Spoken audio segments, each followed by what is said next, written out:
ان الحمد للہ والصلاة والسلام علی رسول اللہ وعلی آلہ واصحابہ وآل بیتہ اجمعین، اما بعد۔ رب اشرح لی صدری ویسر لی امری واحلل عقدۃ من لسانی یفقہوا قولی۔ ہر قسم کی حمد و ثنا، بڑائی کی بریائی صرف اللہ وحدہ لا شریک کے لیے، اور لاکھوں کروڑوں درود جناب محمد رسول اللہ صلی اللہ علیہ وآلہ وسلم کی ذات پر، کہ جن کی محنتوں، جن کی کاوشوں کی وجہ سے آج آپ اور میں ایک اللہ کی عبادت کرنے والے ہیں۔ میرے پیارے بھائیوں، دوستوں، بزرگوں، ساتھیوں، دلوں کی چابیاں، اس عنوان سے ایک قسط وار دروس کا سلسلہ جاری ہے، اور آج اس کی قسط نمبر 3 میں ہم اگلے اصول کا ذکر کریں گے۔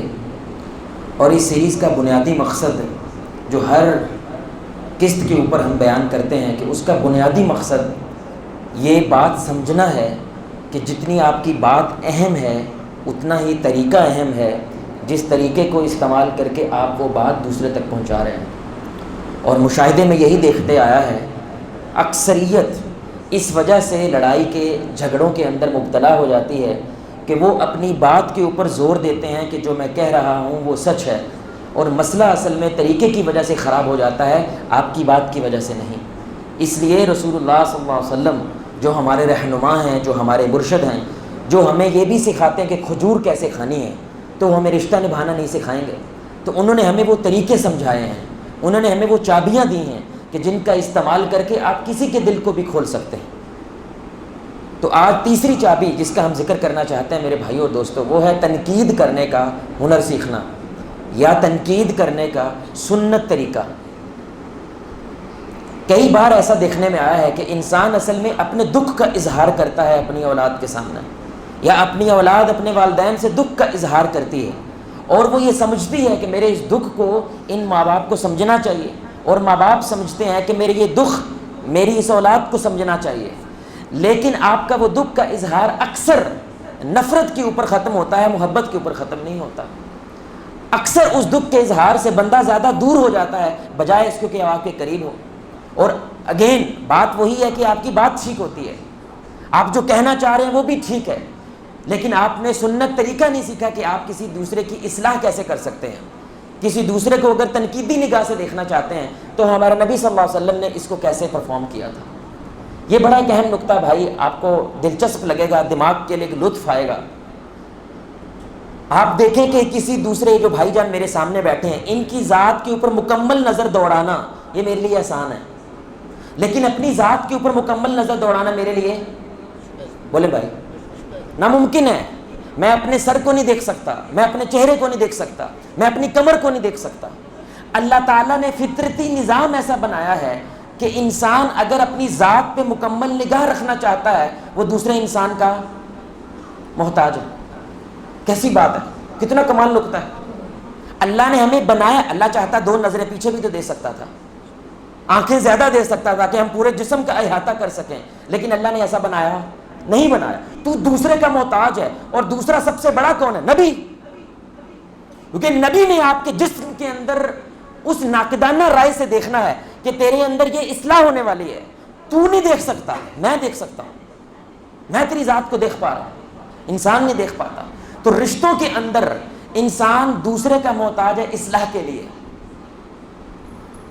دوسرا آپ کو جیسے دیکھتا ہے آپ اپنی ذات کو ویسے دیکھ پاتے، کیونکہ انسان کی یہ بھی فطرت ہے، وہ آسانی کی طرف زیادہ جاتا ہے اور مشکل کی طرف نہیں جاتا۔ اور آسانی کیا ہے؟ دوسرے پہ انگلی اٹھانا۔ مشکل کیا ہے؟ اپنی ذات پہ انگلی اٹھانا۔ یہ مشکل کام ہے۔ کتنا مشکل ہوگا آپ کے لیے اپنے سر کو دیکھنا۔ اس لیے اب ہمارے نبی صلی اللہ علیہ وسلم کی آپ حدیث زیادہ بہتر انداز سمجھیں گے، اور یقین کریں جب اس کے اوپر آپ تھوڑی سی توجہ کرتے ہیں، فکر کرتے ہیں، انسان دنگ رہ جاتا ہے کہ رسول اللہ کے صرف 3 الفاظ کی حدیث ایک پورے کا پورا فلسفہ رکھتی ہے۔ آپ صلی اللہ علیہ وسلم نے فرمایا المؤمن مرآۃ المؤمن، کہ مومن مومن کا آئینہ ہے۔ مومن مومن کا کیا ہے میرے بھائی؟ آئینہ۔ آئینے کا بنیادی فلسفہ کیا ہوتا ہے؟ بولے بھائی، آئینے کا بنیادی کام کیا ہے؟ اصلاح۔ یہی کام ہے نا بھائی، آئینے کا بنیادی پرپز اصلاح ہے۔ لیکن اس اصلاح کے لیے رسول اللہ صلی اللہ علیہ وسلم نے آئینے کی مشابہت کیوں دی؟ یہ چاہتے ہیں رسول اللہ کہ تم سوچو، لکیر کے فقیر نہ بنو، ڈنگروں کی طرح زندگی نہ گزارو، بلکہ کچھ فکر بھی کیا کرو، کچھ سوچ وچار بھی کیا کرو. رسول اللہ صلی اللہ علیہ وسلم چاہتے سیدھی سیدھی بات بتا دیتے, لیکن آپ صلی اللہ علیہ وسلم نے مشابہت دی کس سے؟ آئینے سے, کہ مومن مومن کا کیا ہے, یعنی ہمارے نبی چاہ رہے ہیں آئینے پہ تھوڑا سا غور کرو, آئینے کے اوپر توجہ کرو, جیسے آئینہ اصلاح کرتا ہے ویسے اصلاح کرو اپنے مومن کی. سبحان اللہ, کتنی پیاری بات ہے. مثال کے طور پر آئینے کی آپ سب سے بڑی بات دیکھیں, جیسے ہی آپ آئینے کے سامنے کھڑے ہوتے ہیں اور آپ کو پتہ چلتا ہے آپ کے چہرے پہ گندگی ہے یا کوئی ناپاکی ہے, یہ انسانی فطرت ہے, وہ فوراً سے پہلے اس کو دور کرنے کی کوشش کرتا ہے. ہمارے نبی کہہ رہے ہیں مومن مومن کا آئینہ ہے, جیسے ہی اسے اپنے دوسرے مومن میں کوئی ناپاکی کوئی گند نظر آتا ہے وہ فوراً سے پہلے اسے ٹھیک کرنے کی کوشش کرتا ہے. کتنا پیارا نقطہ ہے. آپ دوسرا نقطہ دیکھیں, آئینے کے سامنے بادشاہ کھڑا ہو یا آئینے کے سامنے فقیر کھڑا ہو, آئینہ بے خوف و خطر, ہر خطرے سے ہر خوف سے آزاد ہو کر ڈنکے کی چوٹ پہ آپ کی غلطی بتلاتا ہے. میرا دوست ایک عالم ہے, ایک مفتی ہے, ایک علامہ ہے, اگر اس کے اندر کوئی غلطی ہے تو مومن بلا خوف و خطر اس کی اصلاح کرنے کی کو جیسے آئینہ کرتا ہے, کیونکہ آئینہ کوئی خوف رکھتا, کوئی خطرہ رکھتا, بلکہ پوری ایمانداری کے ساتھ بات کرتا ہے. تیسری بات دیکھیں, آئینہ جھوٹ نہیں بولتا. آئینہ بھائی آئینہ جھوٹ نہیں بولتا, یعنی کہ آئینہ جیلسی کی بنیاد کے اوپر, نفرت کی بنیاد کے اوپر, مسلکی فرقے کی بنیاد کے اوپر, کسی پارٹی کی بنیاد کے اوپر آپ سے بات کرتا, بلکہ جو ہے وہی بتاتا ہے, کوئی بات چھپاتا نہیں ہے. مومن بھی مومن کے ساتھ یہی والا معاملہ کرتا ہے. چوتھی بات دیکھیں, آئینہ, سبحان اللہ یار کیا کمال کی ذات ہے ہمارے نبی کی.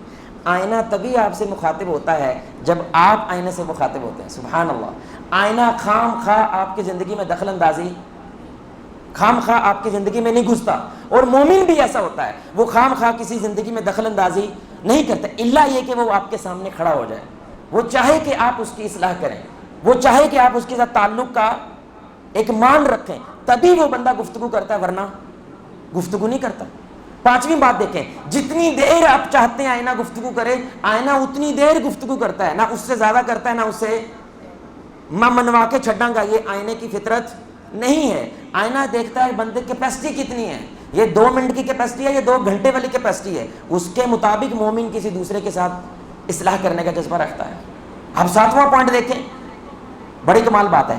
آئینہ صرف گند نہیں دکھاتا, آئینہ اچھائی بھی دکھاتا ہے.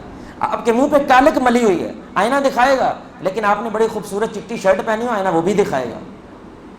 آپ سمجھ رہے ہیں, آپ کے بال بڑے سلکی سلکی ہیں, آئینہ وہ بھی دکھائے گا, لیکن آپ کے ناک کے اوپر داغ لگا ہوا, آئینہ وہ بھی دکھائے گا. آئینہ بیلنس کرتا ہے, سب کچھ دکھاتا ہے, کوئی چیز اپنے پاس رکھتا.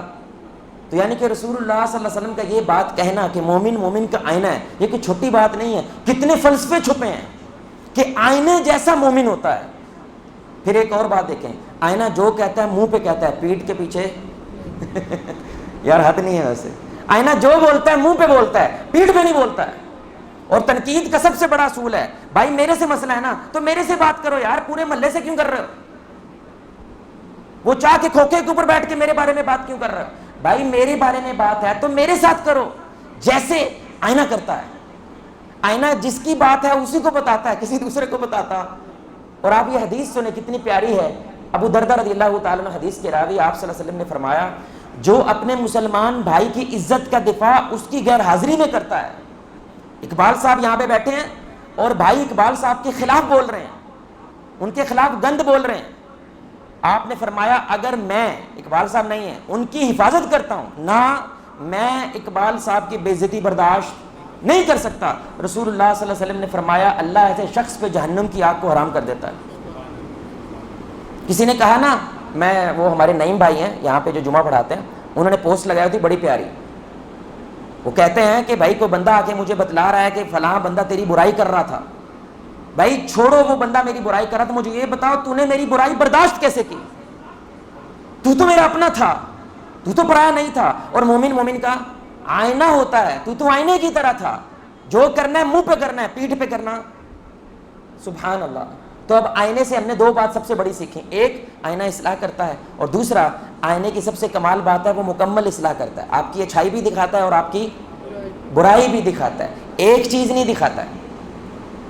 اس لیے آپ جب کسی کی صرف برائی بیان کرتے ہیں تو اگلے بندے کو یہ پیغام جاتا ہے کہ باقی ساری زندگی میری جھنڈ ہے, باقی ساری زندگی میری فضول ہے, بیکار ہے, کیونکہ تو صرف میری برائی بیان کر رہا ہے۔ جب آپ اس کی اچھائی بھی بیان کرتے ہیں پھر اس کی برائی کی طرف نگاہ دوڑانے کی کوشش کرتے ہیں، وہ آپ کی رسپیکٹ کرتا ہے کیونکہ آپ اس کی رسپیکٹ کر رہے ہیں۔ کیونکہ اگر آپ صرف برائی بیان کر رہے ہیں، عین ممکن ہے کہ آپ کا نفرت ہے، عین ممکن ہے یہ آپ کی بڑھاس نکال رہے ہیں، عین ممکن ہے یہ آپ کا حسد ہے، اصلاح نہیں ہے۔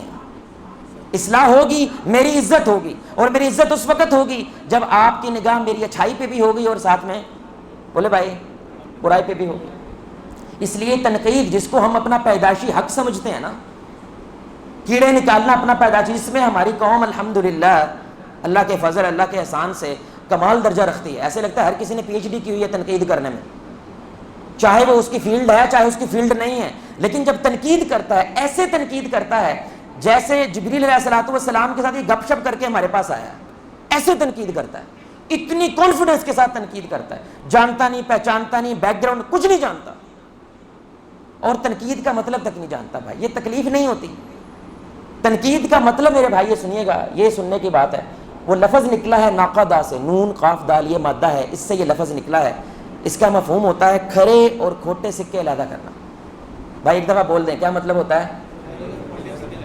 صرف کھوٹے نہیں، آپ جب کھوٹے سکے نکال رہے ہیں نا بیچ میں سے تو کھرے بھی تو ہے نا، اور ہو سکتا ہے کھوٹے 10 ہیں اور کھرے 90 ہیں، کتنی تکلیف ہوگی یار، تمہیں 90 نظر نہیں آ رہے، تجھے صرف 10 نظر آ رہے ہیں، تو کیسا بندہ آپ کی تنقید کو اصلاح لے سکتا ہے؟ وہ تنقید برائے تنقید ہی لے گا بھائی، وہ لامہ لے گا، وہ شکایت لے گا، وہ کبھی اصلاح نہیں لے سکتا، کیونکہ تجھے میرے 90 نظر نہیں آ رہے، جو میں نے 20 سال محنت کر کے 90 سکے کمائے ہیں تجھے وہ نظر نہیں آ رہے، یہ پچھلے 2 منٹ کے اندر میرے سے غلطی تجھے نظر آ گئی ہے۔ کبھی کبھی تکلیف ہوتی ہے کہ کبھی کبھی میں اپنی بات کر رہا ہوں کہ بندے نے کبھی مجھے سلام تک نہیں کیا، لیکن تھوڑی سی غلطی ہوتی جائے اور بندہ ایک دم سے آپ کے اوپر چڑھ دوڑے، تکلیف تو ہوتی ہے نا بھائی، کہ جب کوئی اچھائی ہو رہی تھی تو تو سلام لینا گوارا نہیں کرتا، تھوڑی سی ہمیں، تم غلطی کا حق رکھتے ہو کہ ہمیں بتاؤ، آئینہ بنو، لیکن آئینہ بنتا ہے تو آئینہ اچھائی بھی دکھاتا ہے اور برائی بھی دکھاتا ہے۔ میں آپ کو ایک مثال دیتا ہوں، شوہر ہے، گھر گیا ہے، اس کا یہ حق بنتا ہے، سچی بات ہے، اس کا یہ حق بنتا ہے کہ بھائی 10 گھنٹے 12 گھنٹے بعد آیا ہوں، کھانا تو اچھا ملنا چاہیے کہ نہیں ملنا چاہیے؟ بولے بھائی کم از کم اتنا تو بنتا ہے، اور تیری بڈھی کا کام کی ہے گھر چ، منڈے سارے اسکول گئے نے، بندے سارے اسکول گئے ہوئے ہیں، تیرا ایک ہی تو کام ہے اچھا کھانا بنانا، لیکن آپ اب تھکے ہارے گئے ہیں اور اس گرمی کے اندر گئے ہیں، سبحان اللہ ایسی تپ چڑھی ہوتی ہے بندے کو، اور کھانا اس نے اچھا بولے بھائی نہیں بنایا، اب آپ کا درد بول رہا ہے، آپ کی تکلیف بول رہی ہے، بھائی سانو دس دیتا کرو گھر نہ آیا کریے، اسی باہروں کھا لیا کریے، جی یہی ٹوسٹ کھانا ہے اسی یہی گندا کھانا کھانا، ہمیں بتا دیا کرو بی بی ہم باہر سے کھا لیں گے۔ 10 سال ہو گئے شادی کو، آج تک تجھے کھانا بنانا نہیں آیا، تو نے 70 بار سمجھایا ہے کہ نمک تھوڑا رکھیا کر، نمک تھوڑا رکھیا کر۔ بھائی آپ کا درد بولا ہے، آپ کی تکلیف بولی ہے، جینون بات ہے، دیکھیں آپ کی بات ٹھیک ہے لیکن طریقہ اصل مسئلہ طریقے کا ہوتا ہے۔ اب ایک دوسرا بندہ ہے جو رسول اللہ کی سنت کے مطابق عمل کرتا ہے، وہ کیا کہتا ہے؟ پلیے لوگ کہ میرے سے تو ایک اس گرمی میں انڈا فرائی نہیں ہوتا، اور تو 3 گھنٹے کچن کے اندر کھڑا ہو کے ہمارے لیے بریانی بنا رہی ہے، ہمت ہے تیری، جگر ہے تیرا، حوصلہ ہے تیرا، اللہ تجھے جزائے خیر دے، تھوڑا سا نمک کم رکھا کرو، تھوڑا سا نمک۔ بھائی سبحان اللہ، اس کو یہ بات ذہن میں بھی نہیں جائے گی کہ آپ نے اس کی اصلاح کی ہے، اصل چیز کیا جائے گی؟ اس کو میرے 3 گھنٹے کی قدر ہے۔ یہی معاملہ بیوی کا شوہر کے ساتھ ہے کہ مجھے آپ سے بس ایک ہی شکایت ہے، آپ مجھے وقت نہیں دیتے، آپ کا سارا وقت آفس کا ہے، آپ کا سارا وقت دکان کا ہے، آپ کا سارا وقت کام دھندے کا ہے، ہماری تو فکر ہی نہیں ہے آپ کو، کبھی بچوں سے آزاد ہو کر، مسئلوں سے آزاد ہو کر، بھائی جان ہمیں بھی کوئی آدھا گھنٹہ دے دیا کرو، ہمارے ساتھ بھی بیٹھ جایا کرو۔ اب بات سیکھا یہ غلط ہے، لیکن طریقہ یعنی کہ آپ بندے کو کیا بتا رہی ہیں؟ وہ جو تو 12 گھنٹے کر رہا ہے وہ فارغ ہے، وہ فضول ہے، تمہارے لیے تو کر رہا ہوں، یہی بندہ آگے سے بات بھی کہتا ہے۔ تو بی بی اگر یہ کہہ دے کہ آپ جو 12 گھنٹے محنت کر کے ہمارے لیے کھانا لا رہے ہیں، اللہ آپ کو اس کی جزائے خیر دے، آدھا گھنٹہ ہفتے میں ایک دن ہمیں بھی دے دیا کریں، یقین کرے بندے کو مزہ بھی آئے گا سن کے کہ یار اس کو میری قدر ہے، میرے وقت کی قدر ہے۔ غصہ ہی اس وقت آتا ہے، لڑائی اس وقت ہوتی ہے جب اگلے کو لگے، اکثر میں نے عورتوں کو صرف ایک ہی لمحہ ذکر ہے، میری قدر نہیں ہے یہی لمحہ نہیں ہوتا ہے ساڈی جواد بھائی، اسی کھوتوں کی طرح کام کرتے ہیں گھر میں، جان ریمبو بنے ہوتے ہیں، ادھر باندھ کے عرش ہے، کوئی مسئلہ نہیں ہے، تو دو بول ہی بول دے یار کہ کڑا کمال کام کر رہی ہو تم، بڑا اچھا موٹر سائیکل دھویا تو نے، بڑا اچھا گھر صاف کیا تو نے، قدر نہیں ہے. اس کی وجہ سے پھر شکایتیں یہ بھی بن جاتی ہیں کہ تو آٹا گوندے ہل دے کیوں. اصل میں وہ مسئلہ کیا ہے؟ قدر نہیں ہے. اب آپ رسول اللہ صلی اللہ علیہ وسلم کی سنت دیکھیں، کیونکہ دلیل کیا ہے؟ ہمارے نبی صلی اللہ علیہ وسلم کی زندگی ہے. ہمارے نبی صلی اللہ علیہ وسلم کی زندگی کی کمال تقاریر میں سے بہترین تقریر، جس کو کافر بولتا ہے کہ یہ تقریر سن کر نفسیات کے ماہر اگر کوئی شخص گزرا ہے تاریخ میں تو وہ محمد رسول اللہ کی ذات ہے صلی اللہ علیہ وسلم. نفسیات کا ماہر آدمی تھے. اور وہ غزوہ حنین کا موقع تھا. وہ غزوہ حنین پہ رسول اللہ صلی اللہ علیہ وسلم کو بے انتہا غنیمت ملی، بے انتہا مال ملا. اب سنیے گا ذرا. اور اصل میں مدد کرنے والے کون لوگ ہیں؟ یا تو مہاجرین ہیں یا انصار ہیں. لیکن آپ صلی اللہ علیہ وسلم نے ٹوٹل مال سارے کا سارا دوسرے قبیلوں میں تقسیم کر دیا. انصار کو ایک کوڑی نہیں دی. انسان ہے بھائی، آسمان سے اترے؟ آسمان سے نہیں اترے. تو انصار کے جو جوشیلے نوجوان تھے ان میں باتیں اٹھنے لگ گئی، واہ خون تو ہماری تلوار سے ٹپکتا ہے اور مال سارا دوسرے لے جائیں، کیا ہماری تلوار کا حق نہیں ہے؟ جبریل علیہ الصلوۃ والسلام رسول اللہ کے پاس آ کہنے لگے بھائی بات ہو رہی ہے ذرا توجہ فرمائیں. تو آپ صلی اللہ علیہ وسلم نے تمام انصار کو جمع فرمایا اور کیا لیول کی تقریر کیا آپ سے. صرف ایسے لگتا ہے کہ 5 سے 7 منٹ کی سپیچ ہے. اس کے بعد انصار کے منہ سے کبھی رسول اللہ کے لیے شکایت نہیں نکلی، کبھی کسی معاملے پہ شکایت نہیں نکلی، کیونکہ آپ صلی اللہ علیہ وسلم نے 3 عمل کیے ہیں. اب یہ ہے اب ہمارا بھی تنقید کرنے لگے ان پہ. کیا خیال ہے کہ جو تم کر رہے ہو یہ صحیح؟ بھائی یہی کرنے لگے ہیں نا، ان کی اصلاح کرنے لگے ہیں، اب آئینہ بننے لگے ہیں. تو پہلے تو وہ کیا ہیں؟ غصے میں ہیں، طیش میں ہیں. طیش میں بندہ عقل استعمال کرتا، بولے بھائی ٹھنڈا کرنا ہے. تو آپ صلی اللہ علیہ وسلم نے فرمایا اے انصار کے لوگوں، میں یہ کیا سن رہا ہوں جو تم کہہ رہے ہو؟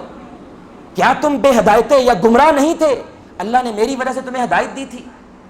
کیا تم ایک دوسرے کے جانی دشمن نہیں تھے؟ اللہ نے میری وجہ سے تمہیں جگری دوست بنایا تھا. کیا تم کمزور نہیں تھے؟ اللہ نے میری وجہ سے تمہیں مالدار اور غنی بنایا تھا. اے انصار کے لوگوں بولتے کیوں نہیں ہو؟ بولو نا، میرے سامنے بولو، پیچھے کیا بولتے ہو؟ تو انصار آگے سے کہنے لگے یا رسول اللہ ہم کیا کہہ سکتے ہیں، اللہ اور اس کے رسول کا احسان ہے اور ہم کچھ نہیں کہتے. اب یہ ٹھنڈے ہو گئے ہیں، آپ سمجھ رہے ہیں، تھوڑے سے شرمندہ بھی ہوں اور تھوڑے سے ٹھنڈے ہو گئے. لیکن سوال کا جواب ملا ہے؟ بولے میں سوال کا جواب ملا ہے. جواب سوال تو وہیں پہ ہے، ہمیں کیوں نہیں مال دیا، ان کو کیوں دیا؟ اب رسول اللہ صلی اللہ علیہ وسلم نے دوسرا عمل جو کیا ہے ان کی اچھائی بیان کی ہے. دیکھیں میرے بھائی یہ انصار کی شان ہے کہ اللہ نے ان کا انتخاب کیا کہ رسول اللہ کی خدمت کر لو.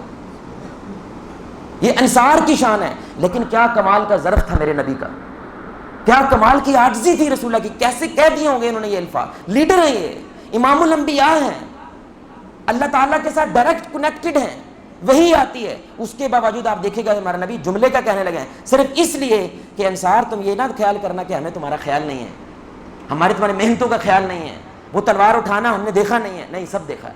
آپ صلی اللہ علیہ وسلم نے فرمایا اے انصار کے لوگوں تم بولتے کیوں نہیں ہو؟ بولو. اگر تم یہ کہو تو سچ کہتے ہو. اے محمد، یہ لفظ ہے حدیث کے، اے محمد جب ساری دنیا نے تمہیں ٹھکرا دیا تھا ہم انصار تھے جنہوں نے آپ کی تصدیق کی تھی. اے محمد جب ساری دنیا نے آپ کو گھر سے بے گھر کیا تھا ہم انصار تھے جنہوں نے آپ کو گھر دیا تھا. اے محمد جب ساری دنیا آپ کو دکھ دے رہی تھی یہ انصار کے لوگ تھے جنہوں نے آپ کے دکھوں کا مداوع کیا تھا. اے انصار کے لوگوں اگر تم یہ کہو تو تم سچ کہتے ہو. اللہ اکبر. صرف یہ دکھانے کے لیے کہ محمد یہ ڈکلیئر کرتا ہے، احساس کرتا ہے صلی اللہ علیہ وآلہ وسلم کہ جو تم نے ہمارے لیے کیا ہے ہمیں قدر ہے اس کی. میں محمد امام الانبیاء ہو کے صلی اللہ علیہ وسلم اس چیز کا اقرار کرتا ہوں. اب آپ صلی اللہ علیہ وسلم ان کی اس بات کی طرف آنے لگے. پہلے ٹھنڈا کیا ہے، اچھائی بیان کی ہے، اب تیسرا معاملہ کیا کیا ہے. کیا تم اس لیے ناراض ہو گئے کہ لوگ مال ڈنگر لے کے جا رہے ہیں، لوگ بھیڑ بکریاں لے کے جا رہے ہیں جو میں نے اس لیے دیں تاکہ وہ اسلام کے قریب ہو جائیں اور تمہیں میں نے تمہارے اسلام کے ساتھ چھوڑ دیا تھا. اے انصار کے لوگوں کیا تم خوش نہیں ہوتے کہ لوگ تو مال ڈنگر لے کر چلے جائیں اور تم اللہ اور اس کا رسول لے کے گھر چلے جاؤ. اللہ کی قسم، جس اللہ کی قسم ہے جس کے قبضہ قدرت میں محمد کی جان ہے، تم بہتر لے کے جا رہے اس سے جو یہ لوگ گھروں کو لے کے جا رہے ہیں. اے انصار کے لوگوں ساری دنیا ایک طرف چلے، انصار کے لوگ دوسری طرف چلیں، محمد انصار کے لوگوں کے ساتھ چلے گا. اے انصار کے لوگوں اگر ہجرت نہ ہوتی اللہ کی قسم میں ایک انصاری ہوتا. جینا تمہارے ساتھ ہے، مرنا تمہارے ساتھ ہے. اے اللہ انصار پہ رحم فرما، اے اللہ انصار کے بیٹوں پہ رحم فرما، اے اللہ انصار کے بیٹوں پہ رحم فرما. تھوڑی سی برداشت کی ہے انہوں نے اور نسلیں بخشوا کے چلے گئے، سبحان اللہ۔ اور راوی کہتے ہیں جب ہمارے نبی نے یہ بات کہی تو انصاروں کا رو رو کے برا حال ہو گیا، داڑھی آنسوں سے تنگ ہو گئے، کہنے لگے ہم نبی صلی اللہ علیہ وسلم کی تقسیم پہ خوش ہیں۔ کیوں؟ کیونکہ ہم نے اس بارے میں سوچا نہیں تھا کہ وہ تو سب کچھ لے کے جا رہے ہیں، لیکن نبی تو ہمارے پاس ہے نا، وہ تو ہمارے ساتھ بیٹھ کے دسترخوان پہ کھانا کھائے گا، وہ تو ہمارے لیے دعائیں کرے گا، وہ تو ہمیں وہی سب سے پہلے پڑھ کے سنائے گا۔ ہم یہ بات بھول گئے تھے۔ اس کے بعد کبھی ان سے منہ سے شکایت نکلی؟ کبھی شکایت نہیں۔ تو رسول اللہ صلی اللہ علیہ وسلم نے کیا معاملہ کیا ہے تنقید کا میرے بھائی؟ تنقید برائے اصلاح کیسے کی؟ پہلے ٹھنڈا کیا ہے، اس کے بعد ان کی اچھائی بیان کی ہے، اس کے بعد تھوڑی سی رائے ان کی اصلاح کرنے کے بارے میں فرما دی۔ ان کو جملوں میں آپ دیکھیں برا بھی نہیں کہا، بس اصلاح کر دی ہے ان کی۔ یہی معاملہ میرے بھائی ہماری تنقید کا ہوگا تو وہ تنقید برائے اصلاح بنتی ہے۔ اب یہ بڑے نقطہ ہے، آخری دو باتیں پھر بات ختم کر رہے ہیں، یہ بڑی سننے کی بات ہے۔ کبھی کبھی نا جب ایسے درس ہوتا ہے، کوئی بات ہوتی ہے، ہم نے کئی جگہ پہ دیکھا ہے، ابھی میری کوئی تنقید کرنا چاہتا ہے یا میری کوئی اصلاح کرنا چاہتا ہے، وہ آئے گا، ویسے جواز صاحب آپ نے درس تو ٹھیک دیا ہے، اب یہ اس نے اچھائی بیان کر دی ہے، کتنے سیکنڈ لگے ہیں بھائی؟ 3-4 سیکنڈ لگے ہیں، 15 منٹ برائی بیان کرے گا۔ آپ سمجھ رہے ہیں؟ یعنی کہ اس نے 3-4 سیکنڈ میں صرف فارمیلٹی پوری کرنے کے لیے، یار ہم روٹی کو چوچی کہتے ہیں، ہاں جی ہم بیوقوف ہیں، ہمیں نہیں سمجھ آ رہا آپ کیا کر رہے ہو، ناٹک کر رہے ہو، ڈرامہ کر رہے ہو، تم رگڑا لگانے آئے ہو بھائی، بس تم اصل میں ہمیں برا بھلا کہنے کے لیے آئے ہو، تو یہ ساتھ میں ہمیں بیوقوف نہ بناؤ۔ آپ سمجھ رہے میری بات؟ کیونکہ اگر 3-4 منٹ کے اندر تم نے اچھائی کی ہے تو 3-4 منٹ کے اندر برائی کرو، سائڈ پہ ہو جاؤ۔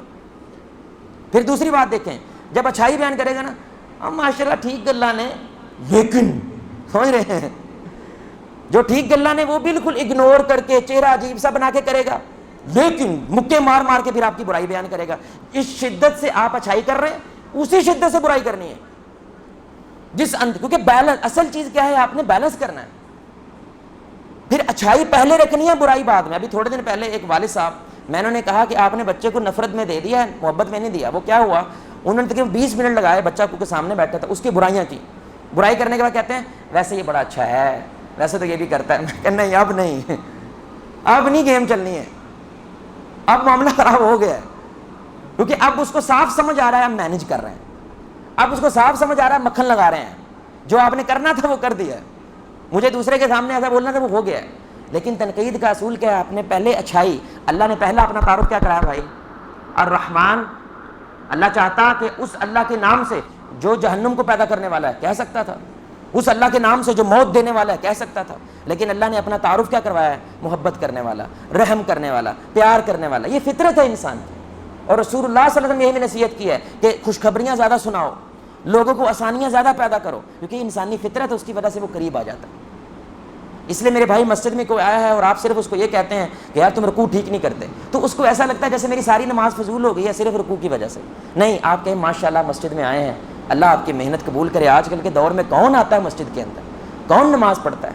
آپ کی نماز اور زیادہ بہتر ہو جائے گی۔ بھائی رکوع کو تھوڑا سیدھا کرنا ہے، آپ اس کی اچھائی بیان کر رہے ہیں، آپ اس کی قدر کر رہے ہیں کہ مسجد آ رہے ہو، نماز ادا کر رہے ہو، لیکن ساتھ میں جب آپ اس کی برائی رکھیں گے تو یہ بیلنس ہو جاتا ہے، یہ بیلنس ہو جاتا ہے۔